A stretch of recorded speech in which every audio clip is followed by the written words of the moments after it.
Bukan kalau orang bermaksiat kemudian dulu mana Allah menentukan dia bermaksiat atau akalnya yang memilih untuk bermaksiat. Itu pertanyaan yang pertama. Bismillahirrahmanirrahim. Assalamualaikum warahmatullahi wabarakatuh.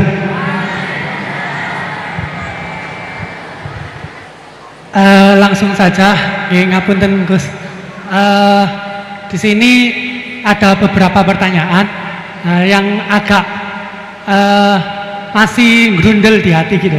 Soalnya belum dapat jawaban.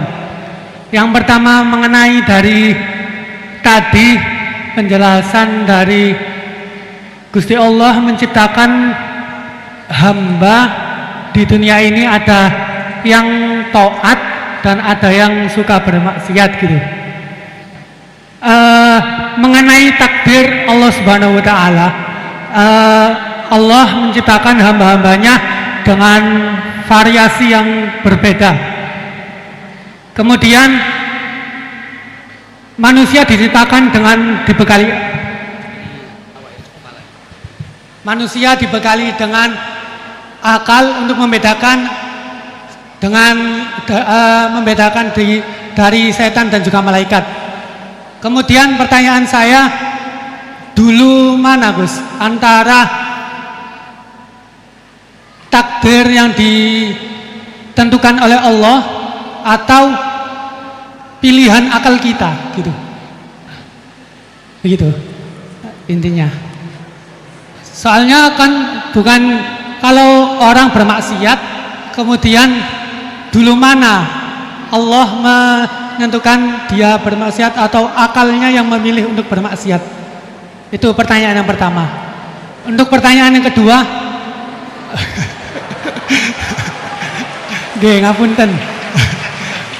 Untuk pertanyaan yang kedua, intinya kan tadi istihad daripada ulama itu menentukan hukum yang berbeda-beda. Terus kemudian kita sebagai yang hanya tabik saja mengikut, itu bolehkah? Kan dari kata guru saya, kalau hukum fikih itu yang ringan-ringan disebarkan nggak apa-apa. Tapi yang berat-berat dipakai sendiri gitu. Tapi biasanya kan kita kebalikan.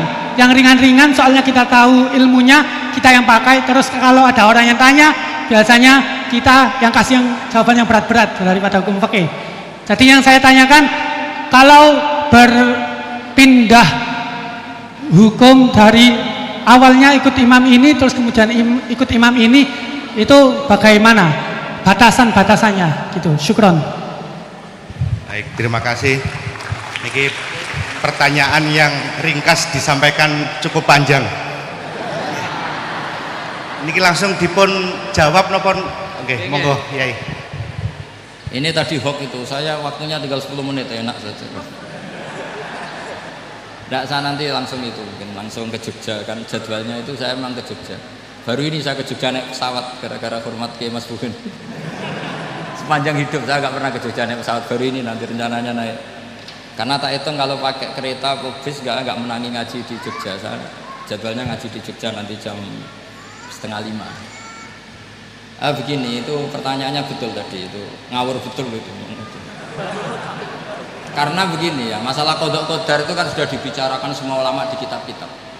Satu, kita mengikuti ahlul hakikah. Idza dzukiral qadar fa'amsiku. Kalau qadha qadar sudah dibicarakan fa'amsiku, kamu harus diam di situ. Karena pertanyaannya gini, kalau kamu orang soleh, dan semoga Anda pelatihan jadi orang soleh, itu melihat Allah sudah menentukan semua, itu keren. Saya bangga punya Tuhan yang sudah tahu nasib saya kayak apa nanti. Saya betapa malunya punya Tuhan yang tak takoi, Gusti sebenarnya nasibnya bahagia, mbah ora roh tapi kira sik. Itu kan ngeri betul.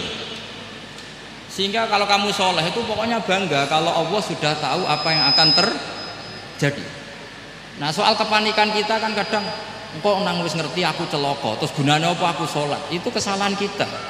Kita kecewa kalau sekarang soleh, kemudian akhirnya tidak soleh dan akhirnya kita masuk neraka. Kekecewaan ini namanya khadun nafsi. Kita hanya mikir diri Sebetulnya kalau kita abdan lillah, benar-benar hamba Allah, tetap bangga karena punya Tuhan yang tahu apa yang akan terjadi. Makanya yang dibutuhkan kesalian untuk ngakoni qada qadar, dibutuhkan kesalian. Kalau enggak kriminal betul.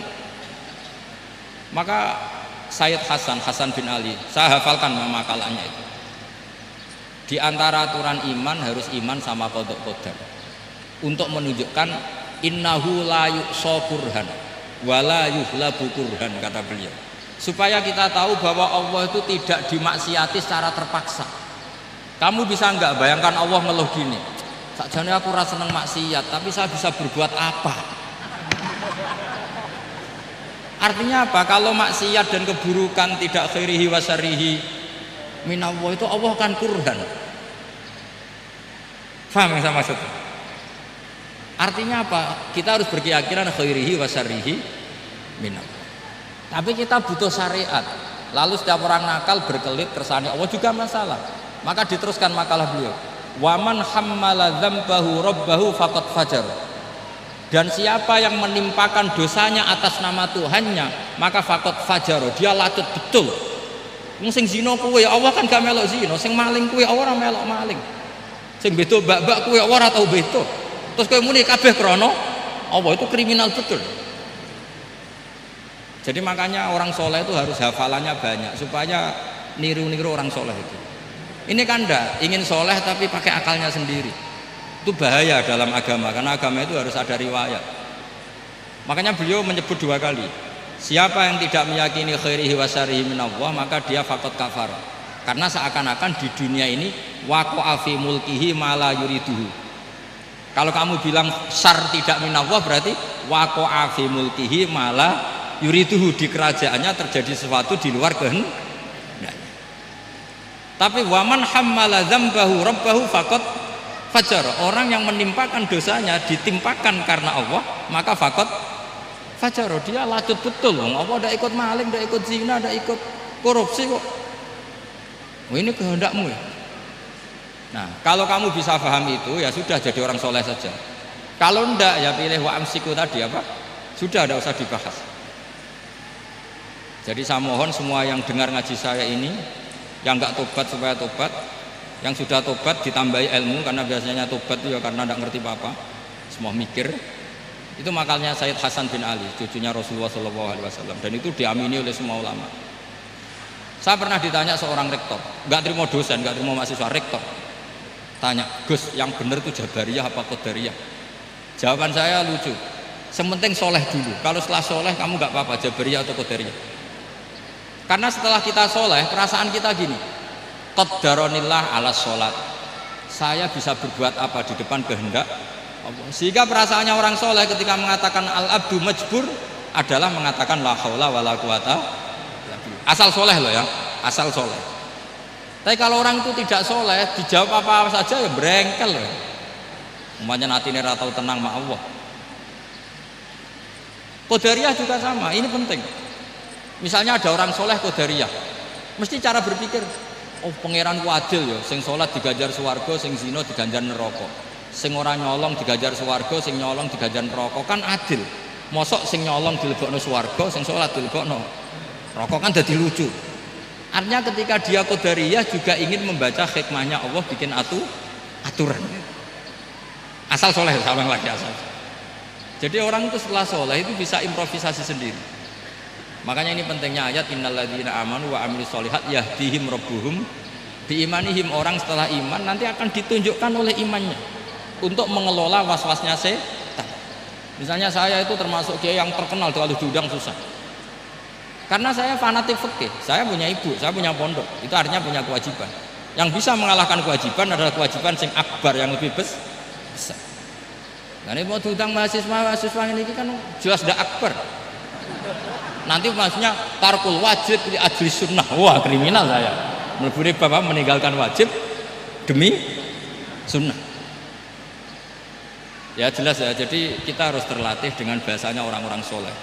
Kalau tidak masalah besar, masalah qada qadar zaman sahabat itu sudah terjadi perdebatan. Terus ada yang cerita, ada riwayat idza dzukira ashabi fa amsiku wa idza dzukiral qadar fa amsiku. Kedua masalah istihad fikih itu nggak apa-apa, memang dari awal furu'iyah kan, dari awal furu'iyah. Kalau nuruti istihad gini, kalau ada mahasiswa tanya sebaiknya dijawab apa enggak? Mungkin sebagian narasumber sebaiknya dijawab biar marem. Terus sebagian narasumber sebaiknya nggak usah dijawab. Wong mahasiswa ben pinter kok apa-apa takok, gak mandiri. Itu namanya istihad. Jadi kalau furu'iyah itu mungkin sekali. Ya ini saya masih punya waktu 2 menit, masih satu pertanyaan itu hoax tadi yang 50 menit.